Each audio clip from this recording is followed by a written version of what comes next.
on part one here. We're getting stuck into this EA. We're going to do some panel beating, some priming, some mechanical work, some servicing. One step closer to getting this thing back on the road. Let's go! Brand new wiper refills.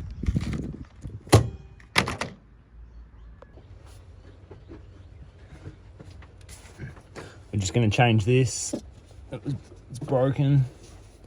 I've got a new one of these, T-piece.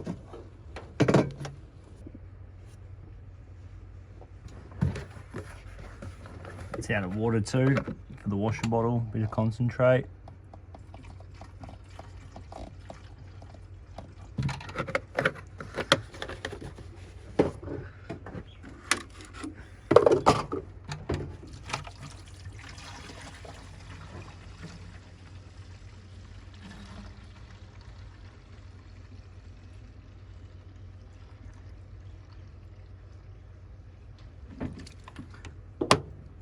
Satisfying.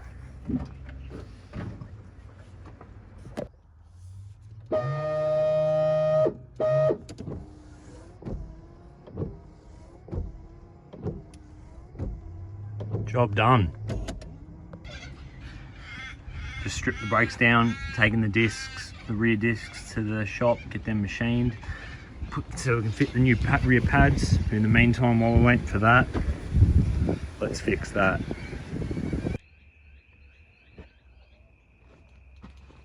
Job done. As much as I love this car smelling like my grandma's spare bedroom, this should make it smell a bit nicer.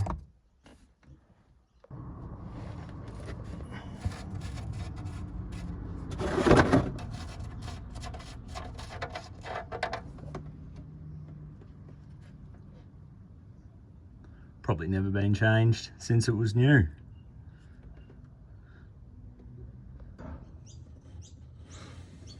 I was only joking, it's definitely been serviced because it was a Cooper's oil filter. It wouldn't be a genuine Ford one. I had to make sure I cleaned all the oil because there's seriously not a drop of oil under this motor. It is so clean. So I had to make sure it stays clean. So I've gone for the super cheap oil filter, $9, and the Gulf Western on sale for $25. Let's be real, everything's made in China anyway, if it's not Australian. Like Milwaukee being made in the same factory as Ryobi.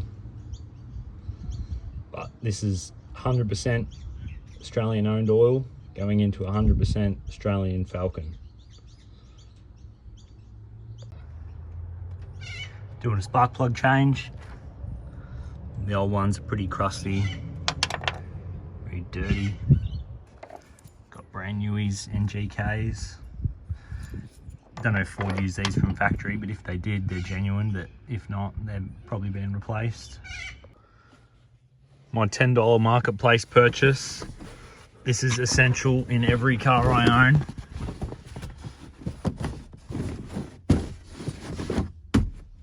Dash mat, grandpa spec.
Almost finished servicing it. It's running really good. The spark plugs helped a lot. It's got rid of the misfire. It's running really nice now. Last thing we'll do is the tiny bit of fuel that's left in it. It's probably 12 months old. That's the last time I think it was registered. So we got some 20 litres of fresh fuel and some petrol injector cleaner. We brought the original snowflakes to this little backstreet tyre shop. They said they've got 4 90% tread second-hand ones.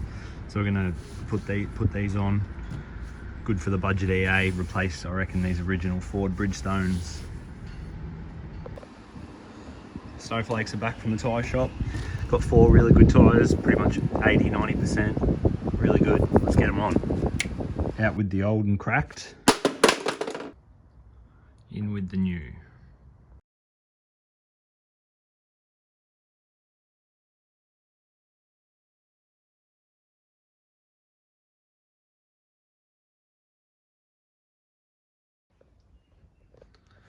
You just saw the photos of the sway bar bushes, replace them. So now we're tackling the brakes. So that noise at the start of the video in the first episode, you would have heard when I was driving it home. I thought it was a few different things, but then I worked out it's probably the wheel bearing. And taking the rotor off has confirmed it. You can see the wheel bearing here. You can see all those metal shavings in it. So it's definitely that was causing that grinding noise. So yeah, I've got the rotor off. So we're going to take these old bearings off, clean them up. I got new second-hand bearings.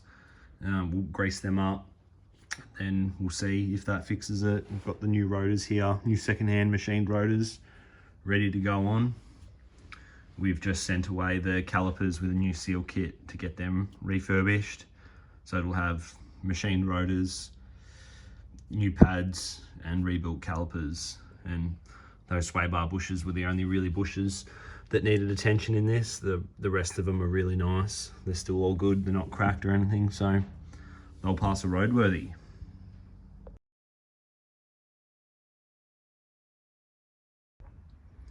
Wheel bearings and rotors are all done. So the next thing we're going to do, since my hands are all greasy, is we're going to service that transmission. Going to change the oil in the filter and the seal, because that is the only thing that's leaking on this car. There is no other oil leaks at all. This car is dry as a bone. The only thing leaking is that transmission. So we've got a kit, so let's do that now.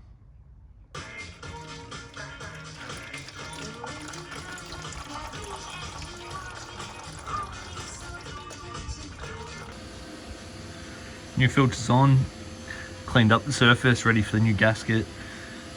Painted the bottom of the pan, so make it look all nice. When I was just about to fill up the transmission now with some Penrite stuff. It's an old bottle, but it's brand new fluid. This is what I love about this car. This is why it was worth saving from the wreckers. I don't know if I'm weird or not, but look at that filler tube, the dipstick tube. It's still got the zinc on it, it's still shiny gold. Like a lot of E-series aren't like that. It's just shows sign of low condition, and that's what I love about it. That's why I think it was worth saving. Also showing off the new battery.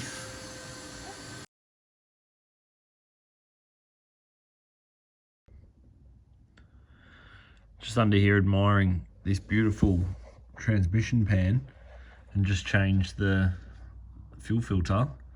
Not only is this car dry as a witch's tit under here, but have a look up there, the heater hoses. They've still got the gates wrappers wrapped around them.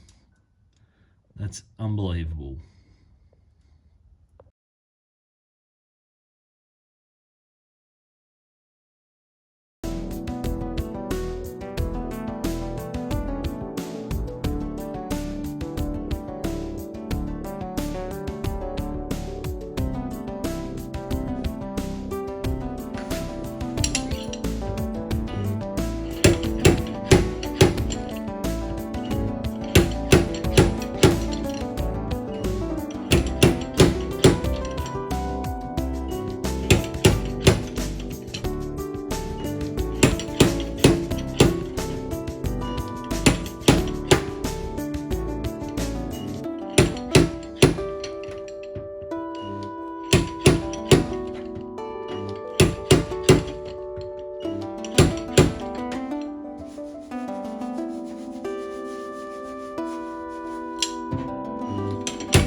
This is what we're up to on the wrecking yard EA.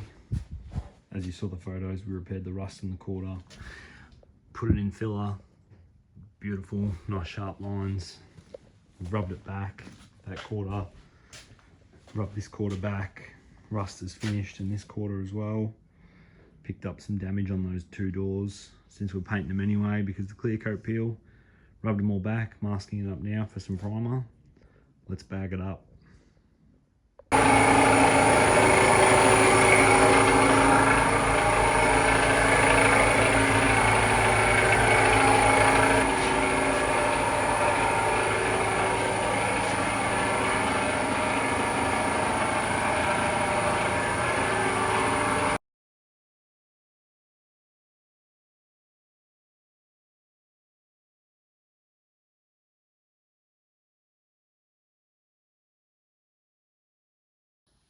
So when we bought this EA, we had no documentation, no owner's manual, but to track down the old owner, we do have this.